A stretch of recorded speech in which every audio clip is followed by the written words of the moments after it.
ભારતની અંદર જ્યારે યુધિષ્ઠિરને કૃષ્ણ ભગવાન જ્યારે ચર્ચા કરતા હોય છે, અને પછી તમને એ પણ ખબર છે કે યક્ષનું જ્યારે વન આવે છે, યક્ષ એટલે દૈવી પુરુષો, એ લોકોએ નક્કી કર્યું હોય છે કે જંગલની અંદર એક નાનું તળાવ હોય છે, એ તળાવની અંદરથી કોઈ પણ પાણી પીવે ને પથ્થર થઈ જાય.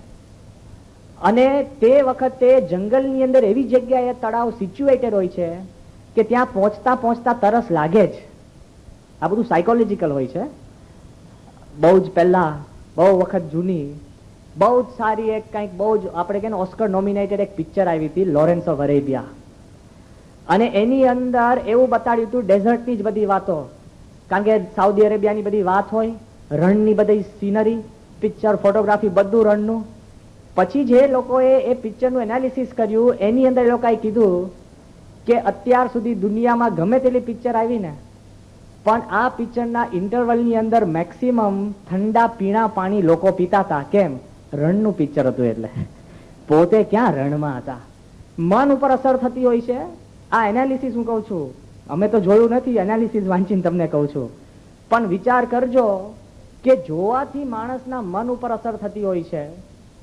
આ બાજુ કે મૃત્યુની થોડી ઘણી આપણને સમજ પડે ને, આ બાજુ યુધિષ્ઠિરના 5 પાંડવો પેલા તળાવ આગળ પહોંચે છે. યક્ષ એને કહે છે પિતા નહીં, ચમત્કારિક પાણી છે, પથ્થર થઈ જશો. તો પહેલો ભીમ રેવાય નહીં. અમુક માણસને છે ને પ્રકૃતિ હોય, hungry man is an angry man. રોકવું નહીં. દીકરો આવીને ધમાલ કરીને ભૂખા પહેલા ખાવા આપી દેવું, બોલતો બંધ થઈ જાય, ક્રોધ એમને ઓછો થઈ જાય. જો જરાક મોઢામાં ખાવાનું, ઘણાને એવી ટેવ હોય, ટામેટા કાપીને ખાઈ લે કે પાપડ શેકીને ખાઈ લે, ખવડાવી દેવા, ઘણા પ્રશ્ન સોલ્વ થઈ જાય. ભીમના મનની અંદર પ્રશ્ન થાય છે કે મારે પાણી પીવું છે. જેવો ભીમ ત્યાં પહોંચે છે, પાણી પીવે છે, પથ્થર. સીધો અર્જુન, નકુળ, સહદેવ, 4 પાંડવો પથ્થર થઈ જાય છે. અને તે વખતે યુધિષ્ઠિર આવે છે, સૂઝવાળો હોય છે, યક્ષ નીકળે છે અને યક્ષ કે છે કે તારે તારા બધા જ પાંડવોને જો પાછા સજીવન કરવા હોય તો હું પ્રશ્ન પૂછું, એનો જવાબ આપ. તો યુધિષ્ઠિર કે હું જવાબ આપું, ધર્મરાજાનો અવતાર. અને યક્ષ શું પૂછે છે ખબર છે? કિમ આશ્ચર્યમ એતદ. આ દુનિયાની અંદર ચંદ્ર છે, સૂર્ય છે, જીવન છે, બધું પશુ પંખી બધું જ આશ્ચર્ય જેવું લાગે છે, પણ દુનિયામાં મોટામાં મોટું આશ્ચર્ય કયું છે? તે વખતે યુધિષ્ઠિર કે છે અહનિર ભૂતાની ગચ્છન્તિ યમાલયમ. એ કે જે રોજ રોજ ઉઠીને મનુષ્ય જ્યારે મોતના ઘાટ ઉતરે છે, પણ કોઈને એમ ચિંતા નથી કે હું મરવાનો છું. એ મોટામાં મોટું આશ્ચર્ય છે. રોજ છાપામાં વાંચે કે પ્લેન પડી ગયું, આપણને લાગે સારું એક પડી ગયું, હવે પ્રોબેબિલિટીમાં એક ગતું રહ્યું, આપણને વાંધો નહીં આવે. પ્રોબેબિલિટીની દુનિયામાં રહે છે ને. 50 માણસ મરી ગયા પણ વાંધો નહીં, હું તો બસમાં બેસું છું, મારી બસને વાંધો નહીં આવે. યુધિષ્ઠિર કે છે કે રોજના રોજ માણસ મરે છે, પણ મનુષ્યને વિચાર નથી આવતો. અને તમે વિચારજો, ગઈકાલે સંત પુરુષ સ્વામીએ ગાયું, સ્મશાનમાં બાળીને આવો ને અને રૂમાલ નીચવાય એટલા આંસુ પાડીને આવો, પણ ઘરમાં બેસીને એક કડક બાદશાહી ચા પીવો ને એટલે પાછો સમાજ સંસાર ઉભો થઈ જાય છે. હા બિચારો ગયો એવું થઈ જાય. એક જ 1 કપ ઓફ ટી દુઃખ ઓસરી જાય. કેવી આ દુનિયા છે? યુધિષ્ઠિર જવાબ આપે છે ને યક્ષ કે છે કે બધા પાંડવો સજીવન. કેટલો પાવર છે! ખાલી ડેથ ને સમજશો ને, બધું જ સારું નરસું બધું સીધું થઈ જાય છે. એક પુસ્તક મેં વાંચી હતી, વેન ધ વર્લ્ડ કોલાઇડ્સ. એ પુસ્તકની એવી કલ્પના છે કે આખી દુનિયા આમ બેઠી છે, એ દુનિયાની અંદર એવો પ્રશ્ન એ લોકો પૂછે છે કે કલ્પના કરે છે લેખક, અને કલ્પના કેવી કરે છે કે આ દુનિયાની અંદર કે જેટલા વૈજ્ઞાનિકો છે, જેટલા વિચારકો છે, જેટલા માણસો છે, જે આખી આ દુનિયાને બચાવવા માટે બેઠા છે, એ બધાને એક પ્રશ્ન સજીવન કરે છે કે બધા બચાવવા પ્રયત્ન કરે છે. પણ કલ્પના શું કરે છે કે એક બીજો ગ્રહ પૃથ્વીને અથડાવવાની અણી ઉપર હોય છે, એટલે કોઈ બચે પછી? હા, તો શરૂઆતમાં જયારે વૈજ્ઞાનિકો બહાર પાડે છે ને કે એક ગ્રહ પૃથ્વીના પાથ ઉપર સીધો ને સીધો આવે છે, એ ગ્રહ ખસેવો નથી અને કદાચ પૃથ્વીને અથડાય, બધા કહે છે કે હવે મશ્કરી, ઠીક છે, અથડાતો હોય, આટલા વર્ષોમાં નથી અથડાયું ને ક્યાં ચિંતા કરવી, કોઈને ચિંતા નથી. ધીરે ધીરે પુસ્તકની અંદર ડિવેલપ કરે છે કે આખો ગ્રહ છે ને હોરાઇઝનમાં આખો લાલ, એ બધાને લાગે છે કે મારું હવે અથડાવાનો. પછી કે છે કે એક અઠવાડિયાની અંદર એ ગ્રહ પૃથ્વીને અથડાવાનો છે ને એક વ્યક્તિ જીવતી નહીં રહે, અઠવાડિયું બાકી છે. એટલે શું થાય છે ખબર છે? બધા વેરઝેર ભૂલી જાય છે. લોકોને લાગે કે પૈસા શું ભેગા કરવા, બેંકો ખુલ્લી, જેલો છૂટા, કે કોઈ કેદી નથી, શું ગુના કરવાના. જે પત્નીઓ પતિથી દૂર ભાગી ગઈ પાછી આવી જાય છે, હવે અઠવાડિયા માટે શું. હા, જે છોકરાઓ નઠારા થઈને દૂર થઈ ગયા હોય તો મા બાપની માફી માંગી લે છે, અને જેને જેને એકબીજાના ઉધાર પકડી રાખ્યા હતા બધા હિસાબો ચૂકવી દે છે. કોકને બીડી ખૂટે ને તો $1000 બિલ થી એ લોકો સિગરેટ સળગાવીને પેલા સળગાવે છે. કોઈ ઘરને તાળા નથી મારતા, કોઈને તકલીફ નહીં, ઘરમાં જે આવે ખાય, કોઈ પાડોશી નહીં આડોશી નહીં, બધા હળી મળીને. બધા વિચાર કરે છે કે બધા જ મરી જવાના છે, અને દેશભરમાં દુનિયાના ખૂણે ખૂણે લોકો ઉત્સવ મનાવવા માંડે છે કે હવે કરવાનું શું. દુકાનદારો કોઈ પૈસા ના લે, બધું જ છૂટું. કેમ? મરી જવાના છે ને. અઠવાડિયા પછી જે ગ્રહ નજીક આવે છે, અને અઠવાડિયા પછી જયારે ગ્રહ પૃથ્વીને અથડાતો નથી એટલે સીધી બૈરાઓ ભાગી ગયા, ડિવોર્સ પાછા, છોકરાઓ પાછા ઘરથી દૂર, જેલ ભરાઈ ગયા, બધા હિસાબો પાછા. એ કે ભાઈ 5000 બાકી છે, અને ઘરમાં તાળા વાગતા ગયા. વિચાર કરો, ખાલી ડેથ નો વિચાર કરશો ને સુસંસ્કારી થઈ જશો. કોઈને બીજું ચિંતા કરવાની જરૂર નથી. કેટલી કરામત છે. ભગવાન સ્વામિનારાયણે અંત્યના 30ના વચનામૃતમાં કીધું કે અમને નિત્ય પ્રત્યે અનુસંધાન રહે છે કે આ ઘડી આવતી ઘડી આ દેહ છોડીને જતું રહેવાનું છે, કોઈની જોડે વેરભાવ ના રહે. તો નચિકેતા આ પોતે મૃત્યુના દ્વારે ઉભો છે અને યમની જોડે ચર્ચા કરે છે, અને ચર્ચા કરે છે તે વખતે આપણને ખબર પડે ને પ્રશ્ન સાચા છે. ઘણા માણસો છે ને પ્રશ્ન, હું તો કહું ને, જવાબ આપતા ના આવડતો હોય ને, સાચા પ્રશ્ન પૂછતા તો શીખીએ. હા, એવા પેલા બોગસ પ્રશ્ન નહીં કે લાલ બસ નો રંગ કયો, મૂર્ખ ના જામ, લાલ બસ તું બોલે છે ને, ખ્યાલ આવ્યો ને? કોક ને ધીરે ખ્યાલ આવશે, પણ ખ્યાલ આવી જવો જોઈએ. પ્રશ્ન પણ છે ને વ્યાજબી હોવા જોઈએ. પ્રશ્ન પૂછે ને એના ઉપરથી માણસની બુદ્ધિ છે ને એની તારતમ્યતા આવતી હોય છે. Your questions reflect your intellect. હમણાં જયારે ઇંગ્લેન્ડનું ઇલેક્શન હતું ને, અને ટોની બ્લેર એની સામે માઇકલ હેઝલટાઇન, એ બધા જે ઉભા હતા, અને તે વખતે ટોની બ્લેર ઇંગ્લેન્ડનો જે પ્રમુખ છે અત્યારે, પ્રાઇમ મિનિસ્ટર, સ્વામીના આશીર્વાદ લઈ ગયો હતો, મંદિર પણ દર્શન કરી ગયા છે, અને ખૂબ એને સદભાવ છે પ્રમુખ સ્વામી માટે ને સંસ્થા માટે. એ ટોની બ્લેરે ખાલી એના પ્રવચનમાં પ્રશ્ન પૂછ્યા છે, સાંભળજો ખાલી. પેલા થોડુંક ઇંગ્લિશમાં કોઈ પછી ગુજરાતી કરીશ. એનો પહેલો પ્રશ્ન કે why are people afraid in England. હવે તમે લાગે આ કે ચૂંટણીનો ઢંઢેરો છે? હા, કે વાય આર પીપલ, કે ઇંગ્લેન્ડમાં લોકો કેમ બીવે છે. પછી બીજો પ્રશ્ન કે why are we worried when our son and our daughter they come late at home. આપણા દીકરા ને દીકરીઓ રાતના મોડે ઘરે આવે તો કેમ ચિંતા થાય છે. પછી કે why do we sometimes run in the street at 12 o'clock at night. ઘણી વાર તમે શેરીમાંથી પસાર થતા હો અને રાતના 12 વાગી ગયા હોય તો કેમ ઝડપી ચાલે કે દોડતા દોડતા નીકળો છો. એ કે why are we worried because we are jobless. કે આપણને કામ નથી તો આપણને કેમ એની બહુ મોટી ચિંતા છે. આ પ્રશ્ન પૂછ્યા. પછી શું કે છે ખબર છે? I do not have the answers. એ કે મારી પાસે જવાબ નથી, at least first time somebody is asking the right questions. કે મારી પાસે જવાબ નથી પણ હું સાચા પ્રશ્નો તો પૂછું છું, સામેવાળી પાર્ટીને આ પ્રશ્ન નથી થતા. ખ્યાલ આવ્યો ને? કે પ્રશ્ન પૂછે તો કદાચ એ સરકાર કાંઈક એના જવાબ ઉકેલ આપશે. એમ આ બાજુ નચિકેતા યમની પાસે જાય છે, એના જે પ્રશ્ન છે ને બહુ વેધક હોય છે.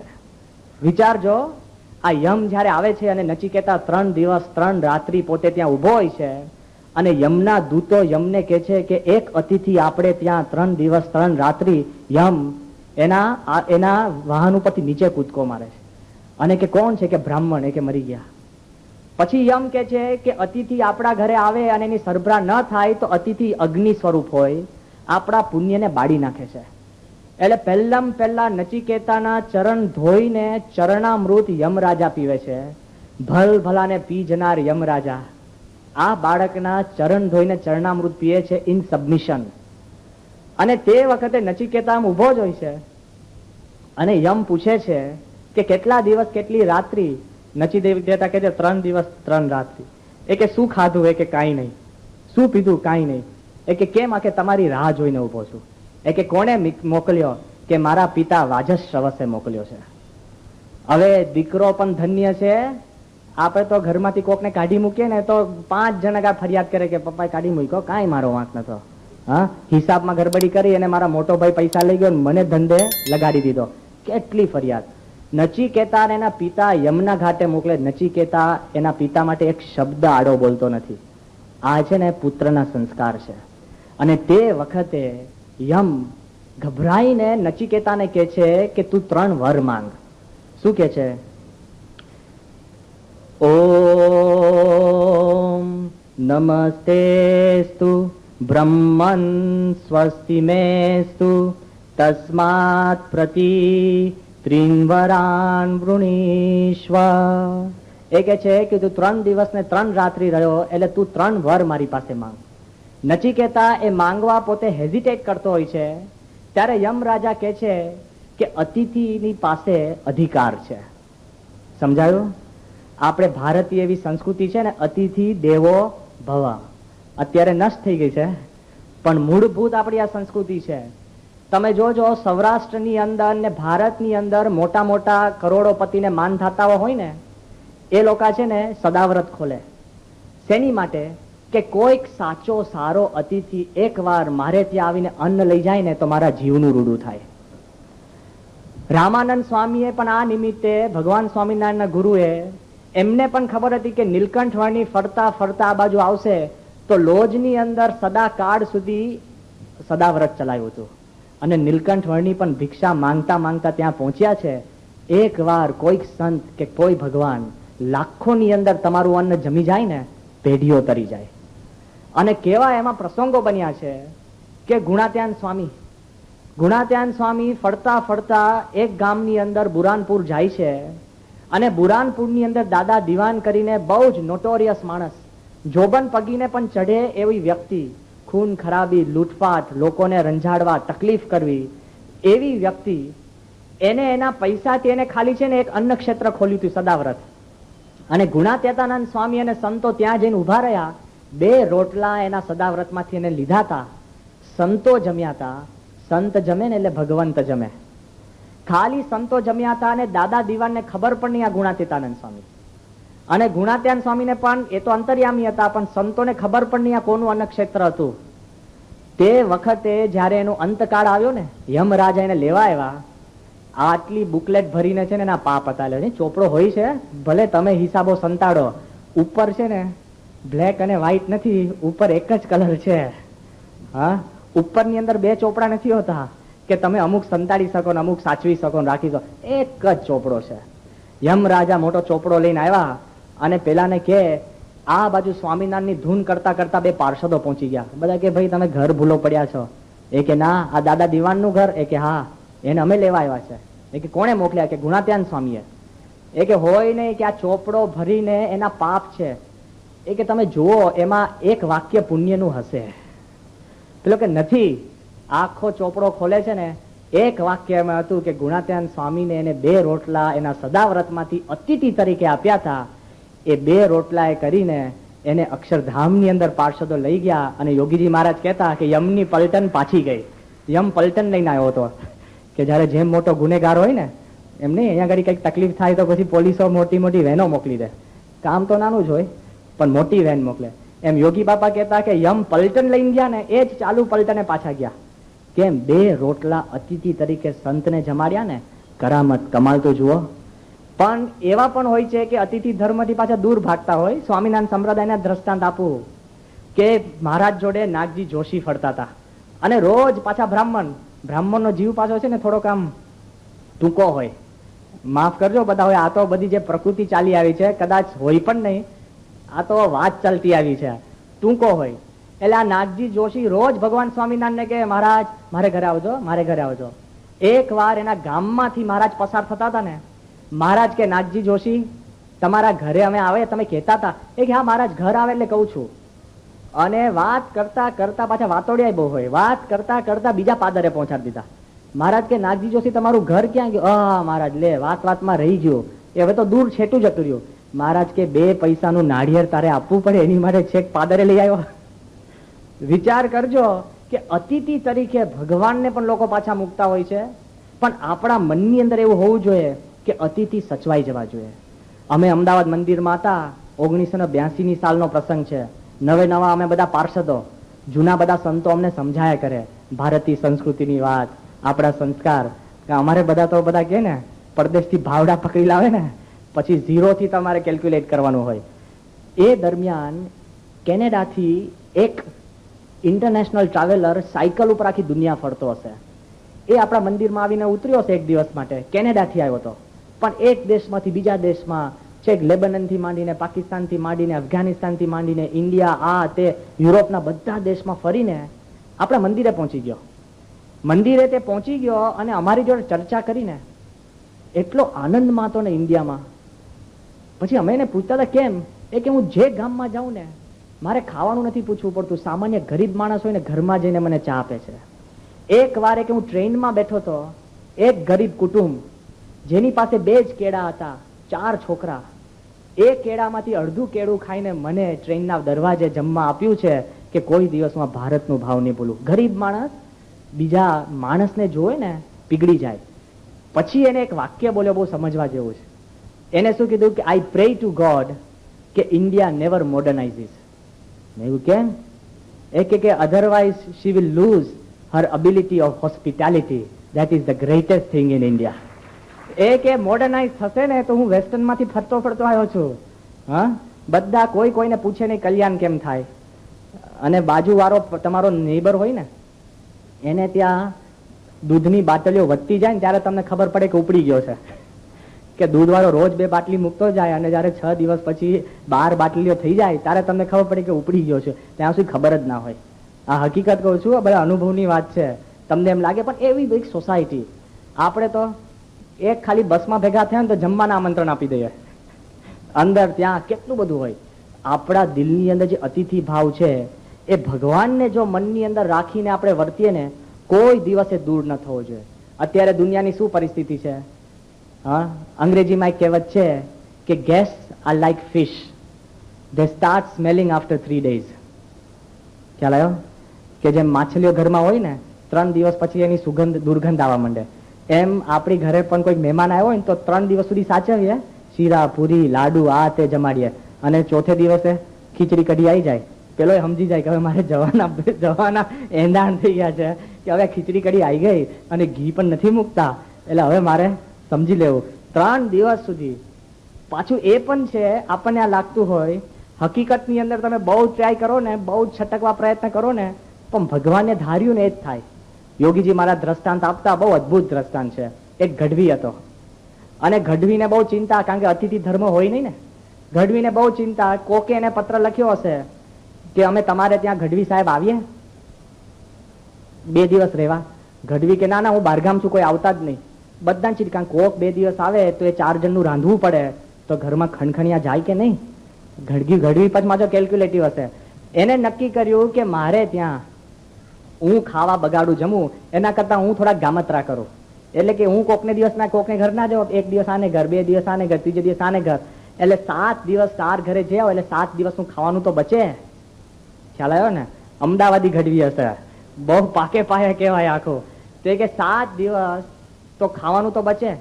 યોગીજી મહારાજ કે આ ગઢવી 7 દિવસ બારે ફરવા ગયા ને, બરાબર, અને 8મે દિવસ જયારે ઘરે આવ્યા ને ત્યારે 7 મહેમાન એક સામટાઈની ઘરે આવીને પડ્યા. એટલે લોકોએ પૂછ્યું કે ગઢવી ક્યાં ગયા હતા? એ કે ક્યાંય નહીં, હતો ત્યાંનો ત્યાં જ છું. કે હું જે છટકવા ગયો હતો એ છટકી ન શક્યો, ફરી ફરીને પાછો ત્યાં ને ત્યાં આવી ગયો. જો માણસ છટકવા અટકવા આમ તેમ ફરવા જાય, પણ ભગવાને ધાર્યું હોય એમ થતું જ હોય છે. આપણા મનની અંદર અતિથિ થતા આવડવું જોઈએ. પ્રમુખ સ્વામી દ્રષ્ટાંત આપે કે એક માણસ બહુ ઉદાર હતો, જે કોઈ અતિથિ આવે ને ઘરમાં રહી જઈને રાખે, અને પછી 6-7 દિવસ પછી અતિથિ જયારે પાછો જવાનો ને પછી એક રમાઈને લાફો મારે. પેલો કે આ મારો 7 દિવસ ઘરમાં રાખે અને પછી ફટાક દઈને એક લાફો પટકાવે, કેવું ઓડ લાગે. હું તમારા માટે સોનાની થાળી બનાવું પણ તમને ભેટ આપવાની હોય પણ થૂકીને આપું, શું અર્થ? કર્યું પાણીમાં જતું રહે ને બધું. એટલે દર વખતે કોઈ પણ અતિથિ આવે ને પછી એક અતિથિ ત્યાં જતો હશે ને તો બધાએ કીધું કે ભાઈ જોજે લાફો ખાવાની તૈયારી રાખજે, ફટાક દઈને ફટકારશે તને. એટલે કે આ વાંધો નહીં, અને પેલો પછી એને જ્યાં જમવાનું આ તે રહેવાનું બધું સારી રીતના આપે. જતી વખત પેલા લાફો ના માર્યો. તો પેલાને પ્રશ્ન છે કે ભાઈ કેમ લાફો ના માર્યો, તારો અંતિમ જે લક્ષણ છે કેમ પકડાયો નહીં? એ કે અત્યાર સુધી મારે ઘરે સેંકડો અતિથિ આવી ગયા પણ કોઈને અતિથિ થતા આવડતું નહોતું. તું એક જ છે કે અતિથિ થઈ શક્યો છે. એટલે કે અતિથિનો ધર્મ હોય, બીજાનો તો ધર્મ હોય અતિથિને સાચવો, પણ અતિથિનો ધર્મ હોય. એ કે હા. એ કે શું? કે જે મારે ત્યાં આવતા ને ઘરે આવે તો 10 વાગે ઉઠે, બપોરના જમવાનું 12 વાગે તો 2 વાગે આવે, રાતના અમે 11 વાગે સુવા ગયા તો 1 વાગે ઘંટડી વગાડે, અને આમ તેમ 7 દિવસ કરેલા અમે સાચવીએ, પણ 7 દિવસનું એક લાફામાં પાર પાડતો. ખ્યાલ આવ્યો ને? અને કે તું કે અમે 1 વાગે જમવાનું તો 1 માં 5 હાજર, અને અમે 12 વાગે સુવાનો હોય તો 11:30 આવી જાય. એ કે તને અતિથિ થતા આવડે છે. હવે વિચાર કરજો કે યમ રાજા આ નચિકેતાને કહે છે કે તું અતિથિ છે, પણ યમ રાજાને અત્યાર સુધી કોઈ એવો માણસ મળ્યો નથી, કોઈ છોકરો એવો મળ્યો નથી જેને અતિથિ થતા પણ આવડે છે. આ બાજુ યન એને પેલાને વાત કરે છે કે તું ગમે તેમ કરીને હું તને કહું છું કે તું 3 વર માંગ. નચિકેતા વિચાર કરે છે કે મારે માંગવું બહુ અઘરું છે, આ યમ રાજા જોડે માંગવું છે એટલે બહુ વિચારીને માંગવું જોઈએ. છતાં પણ યમ રાજા કહે છે કે તું 3 દિવસ મારે ત્યાં રહ્યો છે, તું 3 વર માંગ. અને વિચાર કરજો આજનો દિવસ પતે ને એ દરમિયાન તમને ખ્યાલ આવશે કે કોઈ દિવસ આવું કેલ્ક્યુલેશન ન હોય. નચિકેતા માંગે છે 3 વર અને યમ એને આપે છે 4 વર. કેવું તંત્ર છે! 1 = 1 નહીં, 3 વર માંગે છે અને યમ રાજા એને આપે છે 4. એ સાંભળજો. પ્રથમ વર જે નચિકેતા માંગે છે ને સાંભળજો. ઓમ શાંત સંકલ્પઃ સુમના યથા સ્યાદ્વિતીયં મન્યુ ગૌતમો માભિમૃત્યો ત્વત્પ્રસૃષ્ટં માભિવદેત પ્રતીતા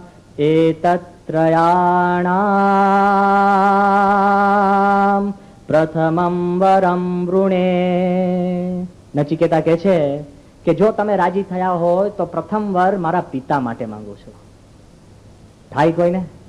હા, ઘરની બહાર 5 મિનિટ ઉભો રાખ્યો હોય ને એડિટ થઈ જાય ફેમિલી. આ નચિકેતાને પોતાના પિતા અને પોતાના કુળ માટે કેટલું માન છે, તો પહેલું યમને કહે છે કે પ્રથમ વર મારા પિતા માટે માંગુ છું. અને માંગે છે શું?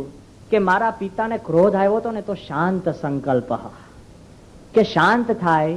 કારણ કે પિતાના મનની અંદર એમ થતું હશે કે મેં વગર વાંકે મારા દીકરાને મોકલી દીધો એટલે એનું મન શાંત થાય. પાછો છોકરો હોશિયાર છે. યમ રાજાને શું કે છે કે અને હું જયારે પાછો જોઉં ને ત્યારે મને ઓળખી શકે. એટલે પોતાનું માંગી લીધું ને. એનો દેહ ત્યાં મૃત પડેલો છે. નચિકેતા યમ જોડે વાત કરે છે કે હું જયારે પાછો જઉં ત્યારે મારા પિતા મને ઓળખી શકે અને એના અંતરની અંદર પણ ક્ષમા ભાવના થાય અને મારા અંતરની અંદર પણ ક્ષમા ભાવના થાય. The element of ફોરગિવનેસ. વિચાર કરજો કે આપણા દિલની અંદર એવું થવું જોઈએ કે દીકરો હોય ને તો નચિકેતા જેવો હોય, કે આવા દુઃખના દાડાની અંદર પણ પોતાના પિતાની હિત ઈચ્છે, ક્રોધ ઓછો થાય. એ પણ સમજે છે કે પિતાના મનમાં આવું નતું પણ એને શાંતિ થાય અને ક્ષમા આપી શકે એ પોતે માંગે છે. યોગીજી મહારાજ કહેતા કે કોઈ પણ ઘરમાં પણ તમને ક્લેશ થાય ને ક્ષમા આપજો. આ ફિલોસોફી છે ને ખાલી ડેથની નથી, જીવનની ફિલોસોફી છે. ક્ષમા આપો. આપણા મનમાં કેવું હોય છે ખબર? હું પહેલા કેમ આપું? આ બસ આ પ્રોબ્લેમ છે. તમે ખાલી ટ્રેનમાં બેઠા હોય ને તો 6 જણા તમારા કમ્પાર્ટમેન્ટમાં બધા મોઢું ચડાવીને બેસે, હા, પણ એકાદ જણ સ્માઇલ કરે તો બધા મિત્ર થઈ જશે. પણ આપણા મનમાં શું થાય કે હું પહેલા કેમ હસું? ભાઈ હસો ને, ક્યાં તમારા ખિસ્સાના જાય છે? હા, ક્યાં પ્રોબ્લેમ છે? નહીં હશે, નો પ્રોબ્લેમ. આપણા દિલની અંદર કદાચ આપણી ભૂલ હોય કે ના હોય, પ્રથમ ક્ષમા આપી શકશો ને તો ઘરના, કુટુંબના, તમારા ધંધાના, મિત્રના ઘણા બધા પ્રશ્નો સોલ્વ થઈ જશે. આ બાપ દીકરા વખતે પહેલું નચિકેતા કહે છે કે શાંત સંકલ્પ, મારા પિતાનો ક્રોધ ઓછો થાય અને મને ઓળખી શકે, કે મારી ભાવના પણ આવી હતી. આ જયારે વાત કરે છે ત્યારે છે ને બહુ જ રાજી થઈ જાય છે યમરાજા. અને આ દિલની અંદર છે ને આ બોજો ઝાઝો હોય છે, જે ક્ષમા ન આપી શકે ને એનું મન છે ને ગૂંચવાડા ભરાઈને ડીપ ફ્રીઝ જેવું છે. ડીપ ફ્રીજની અંદર છે ને, ઘણી વાર નહીં ફ્રીજની અંદર તમે બધી વસ્તુ મૂકો ને, એમને પાણીની અંદર છે ને ભાતની વાસ કરી જાય. કેમ? ભેગો ભાત મૂક્યો એટલે. આ છે ને પરમિએશન થાય. એમને ફ્રૂટ મૂક્યો હોય ને તો ફ્રીજની અંદરથી ખાવાનું નીકળે ને તો અંદર અંદર એકબીજાના ખાવાની એરોમાં એકબીજાની અંદર ઘરી જતી હોય છે. જોજો. એમ યોગીજી મહારાજ કહેતા કે ક્ષમા છે ને બહુ મોટો ગુણ છે.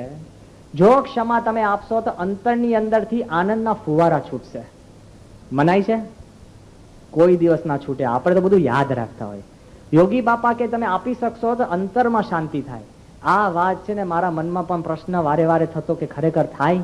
ખોટો હોય તો કહી જ દેવું જોઈએ ને, શેની ક્ષમા આપવાની હોય? પણ સત્પુરુષ છે ને બહુ દિલ મોટું હોય છે. પ્રમુખ સ્વામીનો હું તમને પ્રસંગ કહું. આ ગુરુ કેવા છે કે મારો એક જૂનો મિત્ર, નામ દેવામાં વાંધો નથી, જેનું નામ દીપક મનિયાર, ચાર્ટર્ડ એકાઉન્ટન્ટ, ઇંગ્લેન્ડમાં અમે ભેગા ભણતા. એ છોકરો એટલી મોટી ચાર્ટર્ડ એકાઉન્ટન્સીની કંપનીની અંદર પોતે આગળ વધ્યો તો એને મોટામાં મોટો પ્રશ્ન છે ને ગેમ્બલિંગનો. 1 વર્ષની અંદર, સરખી જ ઉંમર, 1 વર્ષની અંદર 67,000 પાઉન્ડ હારી ગયો. પગાર કેટલો હશે એનો? 1 વર્ષની અંદર 67,000 પાઉન્ડ હારી ગયો. એના મનમાં દુઃખ, ઘરના ને બધાને દુઃખ. બધાએ કેવડાવ્યું કે પ્રમુખ સ્વામી પાસે એને લઈ જાઓ કે એને વ્યસન છૂટે. એને માંડ સ્વામીએ આજ્ઞા કાપી, નિયમ ધરાયો, પાણી મુકાવ્યું કે તું હવે ગેમ્બલિંગ કરતો નહીં. એને પણ નિયમ લીધો. મહિના પછી ફરી વાર એને ગેમ્બલિંગ શરૂ કરી દીધો. મંદિરે આવતો બંધ થઈ ગયો. જયારે સંતો એનો કોન્ટેક્ટ કર્યો અને અમે કીધું કે ભાઈ તું કેમ નથી દેખાતો? એ કે કયા મોઢે આવો? કેમ? એ કે પ્રમુખ સ્વામીએ મને નિયમ આપ્યો છે પણ એ નિયમ મેં તોડી નાખ્યો છે. હવે હું પાછો આવી નથી શકતો ને પ્રમુખ સ્વામીની જોડે 4 આંખ ભેગી નહીં કરી શકું. મેં કે તું આવ ફરી વાર. તે ના જ પાડે, આવે જ નહીં. જયારે પ્રમુખ સ્વામી મહારાજને મેં વાત કરીને કે સ્વામી આ છોકરો છે જેને તમે આ જુગાર છોડાયો હતો, ફરી વાર જુગારે ચડી ગયો છે, પણ એને એમ લાગે છે કે એક વાર તમે એને માફી આપી ફરી ભૂલ કરે તો કયા મોઢે એની તમારી પાસે આવે. ત્યારે પ્રમુખ સ્વામી જે બોલ્યા ને વાક્ય સાંભળજો. સ્વામી કે એને કહો કે હસતો રમતો આવે કે સત્પુરુષ તો આખા બ્રહ્માંડના પાપો માફ કરી શકે છે. તારે એક જુગારનો કોઈ સવાલ નથી. કરામત શું છે સંતની ખબર છે? તમે પુણ્ય લઈને આવો એની કિંમત નથી.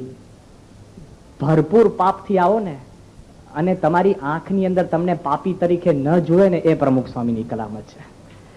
આપણે તો એની જે ફર્ગિવનેસની ઇમેન્સિટી તો જુઓ. તમે ભૂલી જાઓ કે તમે પાપી છો એની હાજરીમાં. બધા જ જો પ્રમુખ સ્વામીની હાજરીમાં બધા સાહુકાર થઈને ફરશે કે બાપા આમ છે. ભલા નેતાઓ ઉપદેશ આપીને જાય છે, હવે કયા મોઢે આપતા હશે?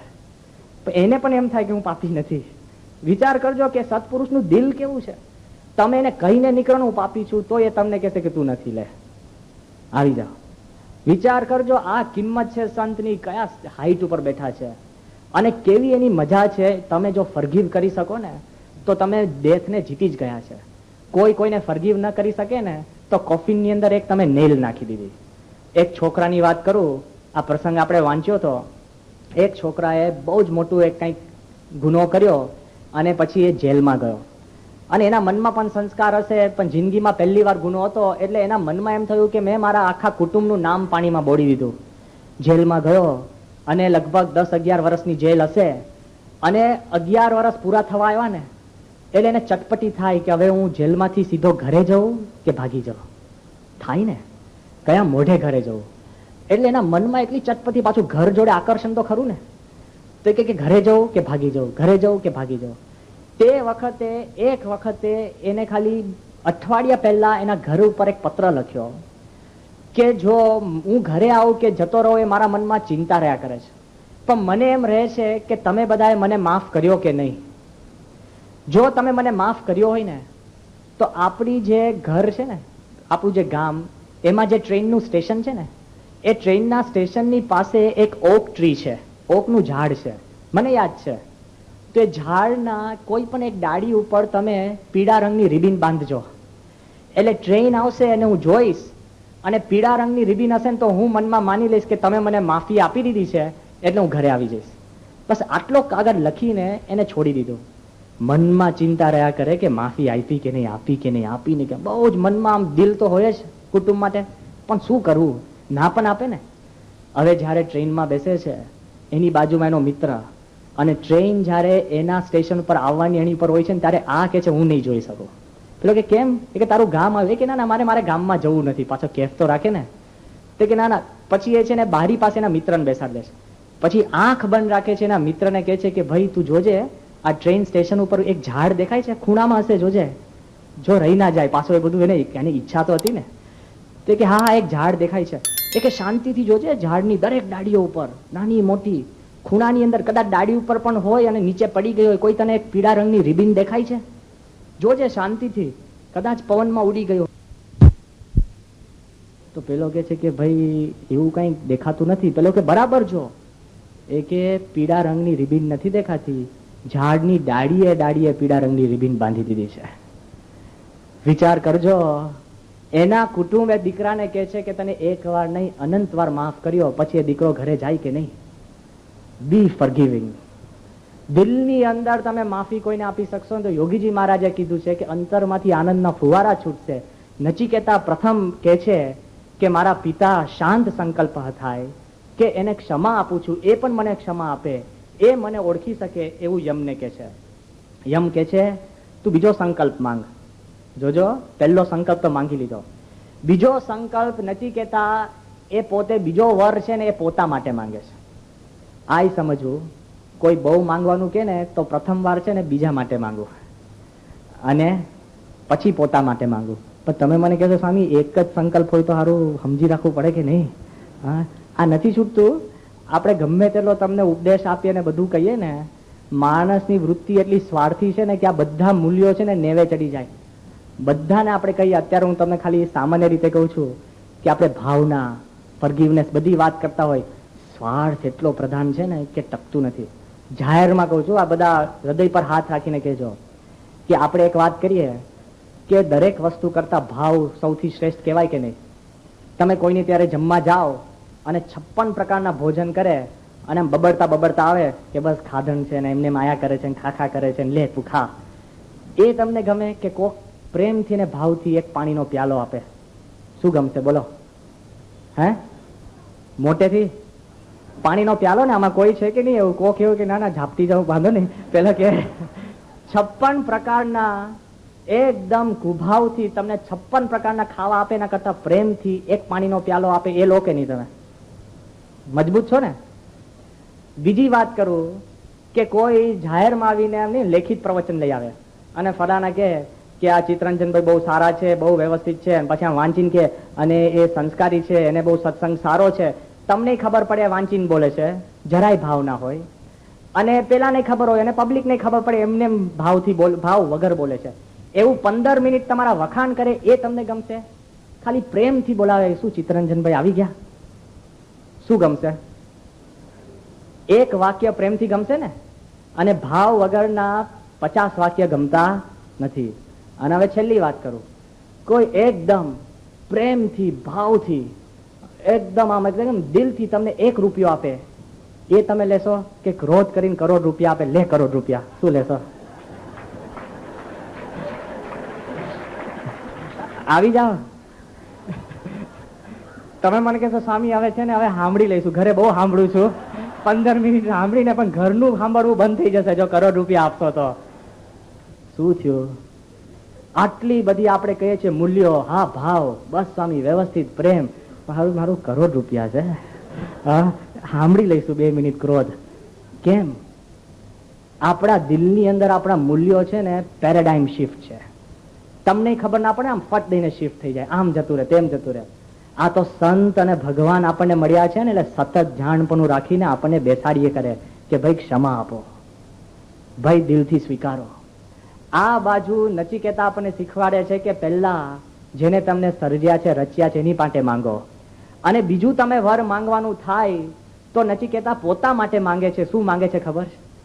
એના મનની અંદર પણ કલ્પના મેક્સિમમ છે ને સ્વર્ગની છે. નચિકેતા છોકરો 13-14 વર્ષનો છે પણ સ્વર્ગની એને કલ્પના છે. જે માંગે છે ને, સાંભળજો, બહુ અદભુત માંગે છે.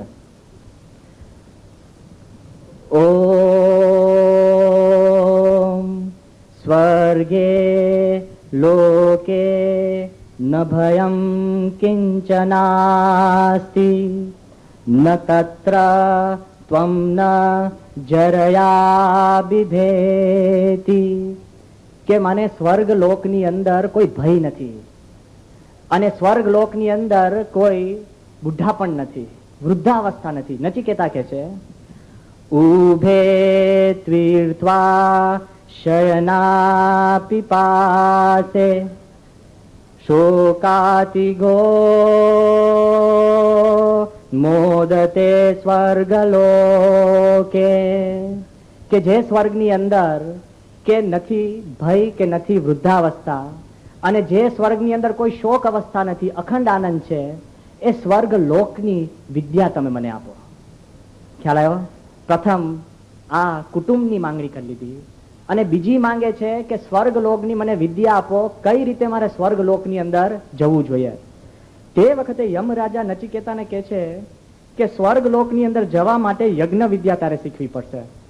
નચિકેતા કહે છે કે તમે બોલવા માંડો ને શીખવા માંડીશ. લે, અને તે વખતે યજ્ઞ વેદી કેવી રીતના બનાવી, એના ડાયમેન્શન, મેઝરમેન્ટ, આ તે યમ હજુ બોલતા નથી અને નચિકેતા પુનરાવર્તન કરતા નથી. કેટલો શાર્પ સ્ટુડન્ટ! નચિકેતાને જોઈને યમરાજા કહે છે કે આટલી બધી કુશળતા મેં કોઈનામાં જોઈ નથી, પણ હું સ્વર્ગની વિદ્યા તો હું તને આપું છું, તને ખબર છે ને સ્વર્ગ શું છે? તો નચિકેતા શું કે છે કે મને ખબર છે સ્વર્ગ શું છે. એ કે શું છે? એ કે ત્યાં ભય નથી, વૃદ્ધાવસ્થા નથી, ત્યાં ઘી દૂધની નદીઓ છે. વિચાર કરજો, આપણી જે કલ્પના છે ને સ્વર્ગની, એ બધી કલ્પનાની વાતો આવે છે. સોનાની સડકો છે, કોઈ બીમાર નથી થતું. અત્યારે ખાલી આપણે શરીરમાં ખાલી રોગ ટળી જાય ને તોય આપણે ભગવાન થઈને ફરીએ. આ તો રોગ આવે ને જરાક, આપણે ગમે તેવો માણસ હોય અને કદાચ ટીબી કે મેલેરિયા ઢીલો ઘેંસ થઈ જાય અને કે બસ સ્વામી અંત અવસ્થા જેવું થઈ જાય કે હવે બસ શું કરવું. અરે ખાલી એક નાનો રોગ થયો છે, પણ રોગથી માણસ કેટલા ચિંતાતુર થઈ જતા હોય છે. અને એ વાત કરે છે કે ત્યાં આગળ કોઈક શરીરના હાવભાવ બદલાતા નથી, એવો સ્વર્ગલોક છે. હવે વિચાર કરજો કે સામાન્ય રીતે લોકોને છે ને અખંડ અસ્તિત્વની બહુ ચિંતા હોય છે. એક માણસ અમને મળ્યા હતા, સ્વામી પાસે આવ્યા હતા, અને છેલ્લા કંઈક 30 વર્ષથી ચૂંટણીમાં ચૂંટાતા હતા. અને પછી જયારે ઘરે બેસવાનો વારો આવ્યો ને તો સ્વામીને કે અરે બહુ ટેન્શન થઈ ગયું છે, કે અખંડ ખુરશી પર બેસીને ટેવાઈ ગયો હતો, પણ કે બાપજી મેં એક વિચાર કર્યો. સ્વામી કે શું?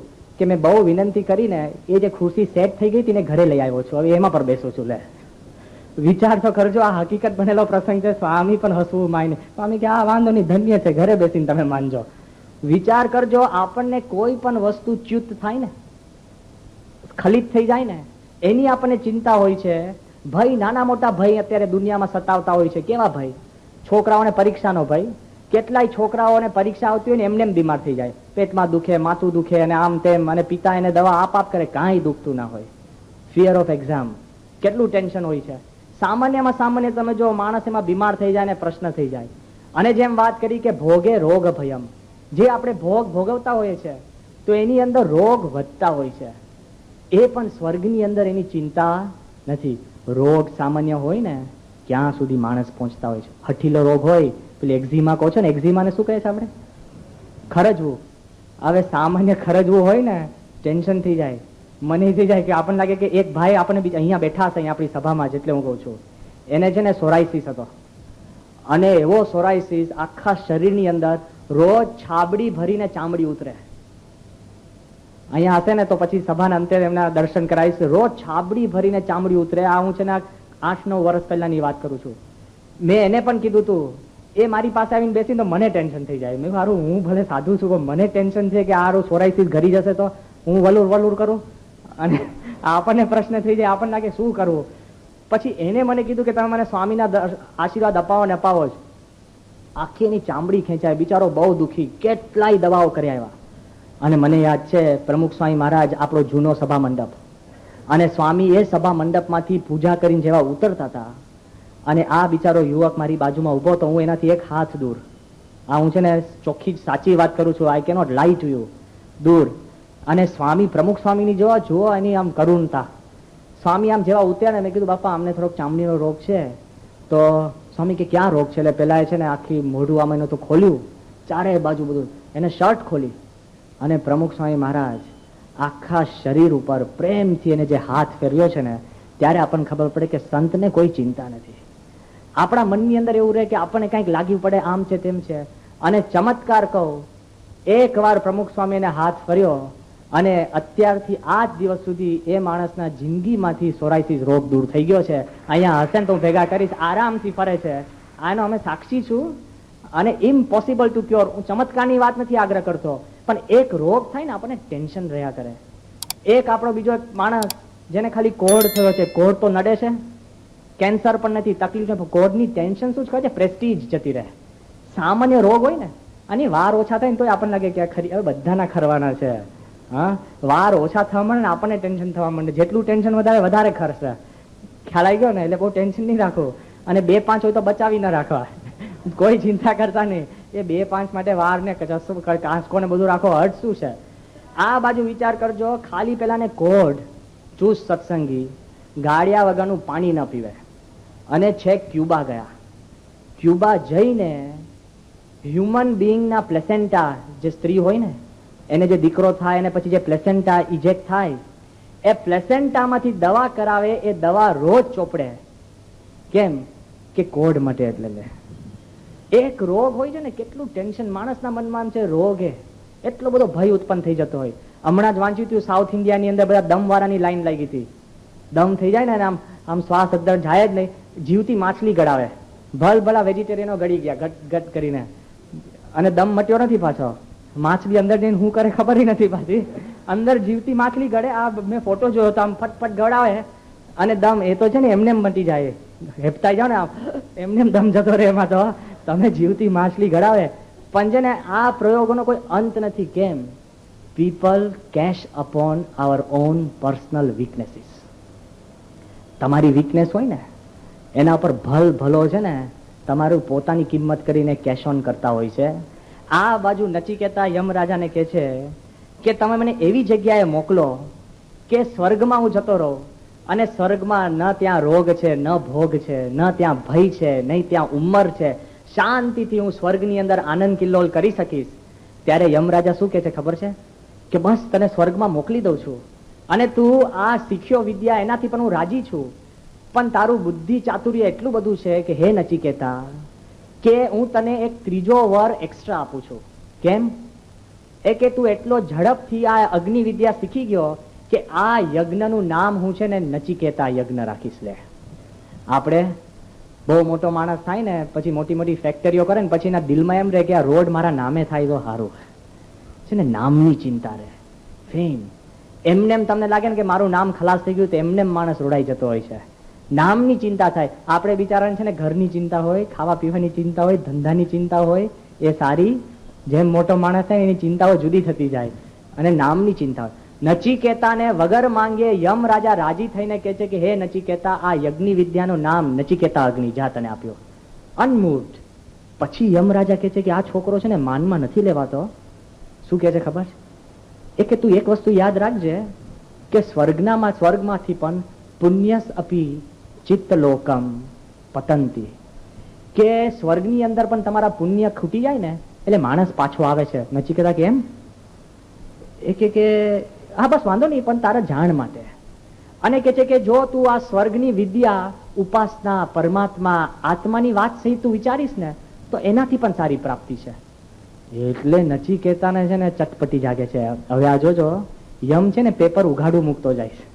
કોઈ આવો ટીચર હોય, હા, એના સ્ટુડન્ટને પેલો એને જીતવા આવ્યો છે એને યુક્તિ શીખવાડે. યમને એટલો બધો અંતરમાં આનંદ થાય છે કે આવો છોકરો મને પૂછનાર નહીં મળે. એને લાગે છે કે બસ તું સ્વર્ગમાં જા, પણ આત્મા પરમાત્માની વાત થોડીક તું વિચારીશ ને, ઉપાસના ભેગી રાખજે, એને કરીને સ્વર્ગથી પણ કંઈક સારું મળશે. નચિકેતા યમને કહે છે કે એમ સ્વર્ગથી કંઈક સારું છે? યમ કે છે ના, હું એવું નથી કહેતો. નચિકેતા કે પણ હું કહું છું. જોયું? આમ આપણને લાગતું હોય કે યમ નચિકેતાને દાબવા જાય છે, પણ નચિકેતાની પોતાની પર્સનલ મેગ્નેટિઝમ એવું હોય છે કે એ યમને રાજી કરી શકે છે. અને તે વખતે આત્મા પરમાત્માની જે વાત કરીને તમે થોડું થોડું કહો ને, માણસને હિન્ટ મળે. કોઈક તમારી પાસે માંગવા આવે નહીં, પેલો કે દૂધ જોઈએ છે, તો કે દૂધ કેવું જોઈએ છે? પારસ ભેંસની દૂધ જેવું. એ કેમ? પારસ ભેંસનું દૂધ સારું હોય તો કે લઈ જઈએ. એમ તે કે કેના જેવું? એમ કરીને પ્રશ્ન પૂછતા પૂછતા તમને જવાબ પ્રાપ્ત થતો જાય. તમારી પાસે આવે સ્કૂટર લેવા, તો ધંધાદારી માણસ હોય ને એ કે તમે જે અત્યારે વાસ્પા લો છો પણ બીજું સ્કૂટર સારા નીકળ્યા છે, કે એમ એમ કહીને તમને બીજા ઉપર ચડાવી દે. ખ્યાલ આવ્યો ને?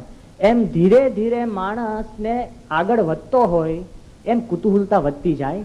જયારે આપણે નાના બાળકો હતા ને ત્યારે પેલા વાર્તા કહેતા હતા ને કે એક રાજા હતો અને એને મહેલ હતો, 7 ઓરડા. પહેલા ઓરડો સોનાનો, બીજો હીરાનો, ત્રીજો રૂપાનો, 5મો આમ, 6ઠ્ઠો, અને પછી કે 7મો ઓરડો ખોલવાનો નતો. એટલે બાળકને પહેલેથી શરૂ થઈ જાય કે 7માં શું છે, એને 6માં ધ્યાન જ ના રહે. આપણે બધાને એમ થાય જે ન કરવાનું કે ને પહેલે કરે, હા, પહેલેથી પહેલું કરે. ફ્રોઈડ પોતે આટલો બધો મનોવૈજ્ઞાનિક, અને એના જેવો મનોવૈજ્ઞાનિક મળે નહીં. એના દીકરાને લઈને, એની પત્નીને લઈને સર્કસ જોવા ગયા છે, અને દીકરો ખોવાઈ ગયો, અને સર્કસ પછી ખોવાઈ ગયો, અને એની પત્ની રડારડ કરે. ફ્રોઈડ નો આ પ્રસંગ છે. અને ફ્રોઈડ પાછો મનોવૈજ્ઞાનિક, એટલે પછી પત્નીને તકલીફ, જો મનોવૈજ્ઞાનિક જોડે લગ્ન કર્યા હોય ને તો દરેકનું વિશ્લેષણ કરે. એટલે ખૂણામાં એની પત્નીને બેસાડીને એને શરૂ કરાવી દીધું કે તું પેલા યાદ કર સવારથી શું હતું. એ કે પણ સવારે મેં નાઈ ધોઈને પરવારી, કે શું જમ્યા, ક્યાંથી જમવાને, દીકરો ભાગી ગયો, એને શું લેવા દેવા, એ કાંઈક નીકળે આમાં, ધીરજ રાખ. શરૂઆત કરી સવારની ચા પાણીથી. પછી કે તે દીકરાને કંઈ કીધું તું? એ કે ના, મેં કાંઈ નતું કીધું. એ કે કાંઈ નતું પણ કીધું? કારણ કે આ તો મનોવૈજ્ઞાનિક એવી રીતના પૂછે ને. એક મળ્યા હતા, અમદાવાદના જ મનોવૈજ્ઞાનિક છે. એક માણસ એની પાસે ચપ્પુ લઈને પહોંચી ગયો. એ કે તમે મારો છે ને પ્રશ્ન હલ કરો.